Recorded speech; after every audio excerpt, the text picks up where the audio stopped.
আপনারা যদি এরকম ক্রাউডেড ফুল বিচ ভিউতে না গিয়ে এরকম একটা প্রাইভেট বিচ ভিউতে সমুদ্র বিলাস করতে চান, তাহলে অবশ্যই এই ভিডিওটি আজকে আপনাদের জন্য। এই জায়গাটা এত বেশি সুন্দর ছিল, আসলে বলার মতো না। এটা ছিল আমাদের চট্টগ্রাম থেকে ফিরে আসার লাস্ট দিনের একটা ট্যুর। আমরা 10 দিনের জন্য চট্টগ্রামে গিয়েছিলাম। বেসিক্যালি এটা হচ্ছে আমার হাজবেন্ডের একটা অফিসিয়াল ট্রিপ ছিল। তো এই ট্রিপে আমরা গিয়েছিলাম।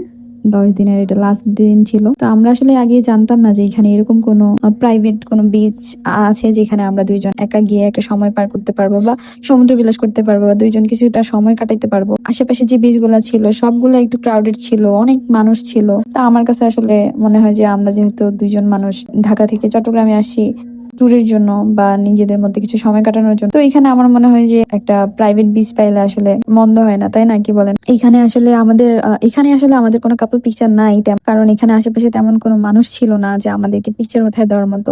আর হচ্ছে এটা একদম লাস্টের দিন হওয়াতে আমাদের বাস, মানে আমরা যখন এই জায়গায় যাই এর 2 ঘন্টা পরেই আমাদের ঢাকায় ব্যাক করার বাস ছিল। তো এই জন্য আমরা এখানে 1-1.5 ঘন্টার বেশি সময় আসলে কাটাতে পারি নাই, আর তেমন কোনো পিকচার উঠাইতে পারি না। আমরা ছোট ছোট কিছু ভিডিও ক্লিপ নিছি, আমি ওনাকে কিছু ভিডিও করে দিছি, উনি আমাকে কিছু ভিডিও করে দিছে। এইভাবে আমরা আসলে এই জায়গাটা এনজয় করছি।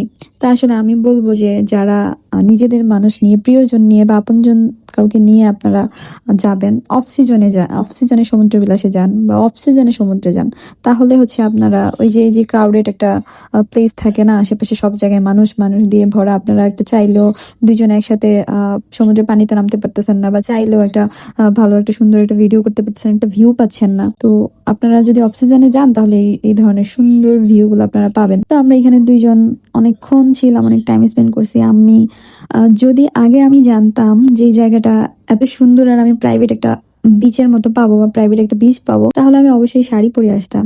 কজ আমার অনেক ইচ্ছে ছিল, আমি শাড়ি নিয়েও গিয়েছিলাম কিন্তু আমি শাড়ি পরি নাই।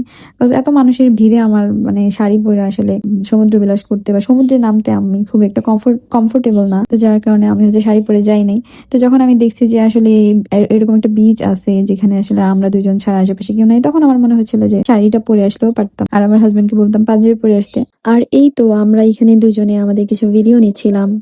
যাই হোক, এটা আসলে ছিল একটা, জেলেরা থাকে আর কি সাইডে, যারা হচ্ছে যারা মাছ ধরে জীবিকা নির্বাহ করে।